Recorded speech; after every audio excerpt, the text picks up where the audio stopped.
Znam da je gospođi Zelić poznato, a ne znam da li vi znate da sam ja osuđeni diler, da sam odležao 4 godine.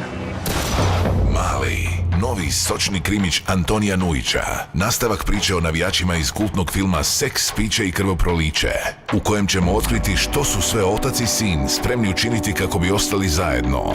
Samo bez panike i po planu. Mali, dobitnik nagrade žirija i kritike za najbolji film na prošlom Pulskom festivalu, u kojem briljiraju Franjo Dijak, Rakan Rušajdat, Bojan Navojec, Hrvoje Kečkeš i drugi, te prvi put na filmu u ulozi malog Vito Dijak. Živjeli delikventi? Mali, film scenariste i redatelja Antonija Nujića. Kad ćemo s njim? Od 14. veljače u kinima.